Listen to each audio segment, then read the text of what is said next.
And so we have a system now of capturing that money, not only to repay the existing debt that we take on, but hopefully to keep us moving forward on the backlog. But we're not going to catch up with the backlog, I anticipate, for at least 10 years.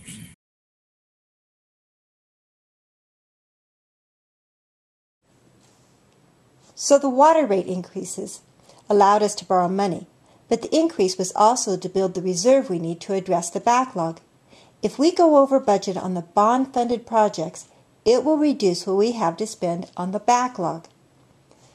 The April 2007 status report on implementation of the water bond projects said that all would be completed by the fall of 2009. That may have been a little optimistic, but let's see how we're doing. The amended 2005 Capital Improvement Program, or CIP, identified 16 bond-funded projects. 7 of those projects were on the 2009 CIP. I think we can assume the other 9 have been completed. So more than half of the 2006 bond-funded projects are finished. Looking at the progress in dollar terms, however, $1.6 million of projects have been completed, leaving an estimated $5.4 million of projects. That is based on the 2005 cost estimates.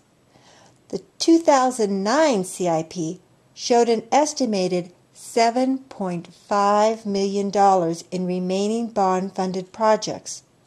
The cost to complete the bond project now exceeds the original bond funding. And the Stewart Street project saw a doubling of its cost estimate. Like the Holman project, the Stewart Street project changed, but to a more expensive alternative. The 2005 hydrology study, which identified the bond projects, described the improvement as replace rectangular tank and increase capacity of circular reservoir, and estimated the cost at a little over $2 million. The amended 2005 CIP contained a project described as Stewart Street Reservoir Reconstruction, with an estimated cost of $2 million. In 2007, the words "or relocation" were added to the CIP description, and 2 weeks later, the status report described the new project, a $4 million tank in Roner Park, and the attached preliminary design report, or PDR, provided the cost details. It was not until 2009, after the council voted to move the tank out of the park, that the cost estimate in the CIP changed to reflect the estimate provided almost 2 years earlier. Now, let's compare the cost of a new tank to using Vansel Reservoir. The PDR estimate for the tank in the park was $4 million in 2006 dollars. With help, I was able to take the PDR estimate, deduct items not necessary at the Stewart Street site, adjust for inflation to 2008 dollars, add the costs associated with the Stewart Street tank, and arrive at an estimate for the tank of $4.4 million. Now, what about the cost of using Vansel? From the public records request, I had a couple 2008 emails from the author of the PDR. The attachments reported estimates of power costs and life cycle costs. Then, from another request for records, came a report of the cost details of the conceptual plan for using Vansel. These were used for the Vansel cost. Now, the costs are very different for the two alternatives. Building a new tank involves a large initial cost and interest payments. Using Vansel would save 88% of the initial cost, but has higher operating costs over the years. The accountant explained to me that using projected present value of estimated total costs, which the staff report did, was a means to make a comparison of such dissimilar projects.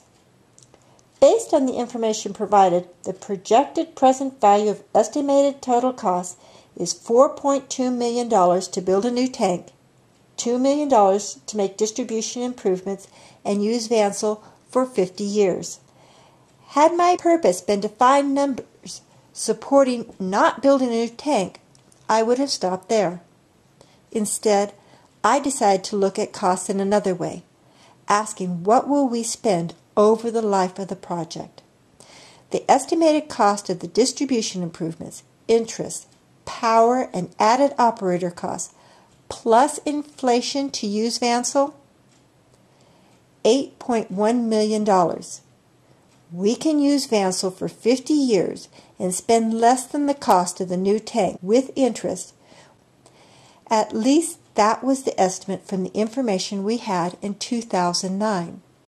It is now clear that the estimated power cost to use Vansel was overstated. The city's $10,000 a year estimate included what is called a demand charge. When I asked about this late last year, I was told specific information would have to be provided by PG&E. I have recently learned that in 2008, staff solicited and received information on the power cost, including the demand charge. The response from PG&E: the demand charge should be transparent, no extra charges. The power cost from increased pump size and operating hours, $5,000 a year. The new gravity line is also overstated because a good part of its length is already a bond-funded project. So the added cost for that portion is only the cost difference between a 6-inch and 12-inch pipe. Or, to look at it another way, using Vansel will accomplish 2 bond projects. And the updated estimates for the new tank? Here is the discussion at the January 2009 meeting when the council voted to proceed with preliminary plans.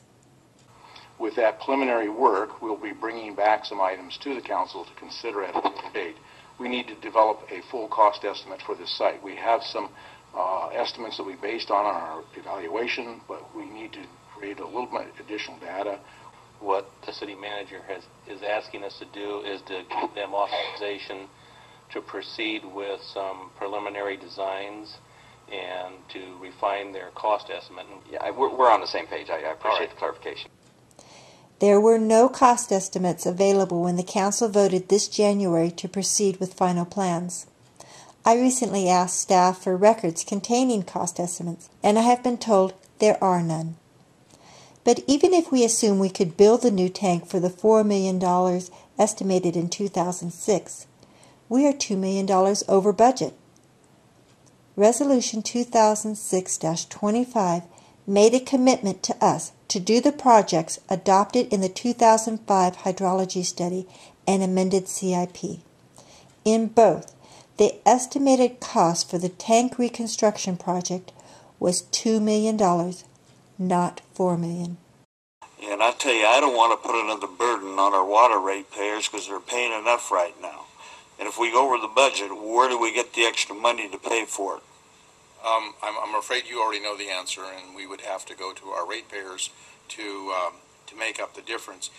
You know, my feeling is I think we pushed our water ratepayers about as far as we can push them, and I hate to add another burden on them because we got people right now who are just barely affording their water bill.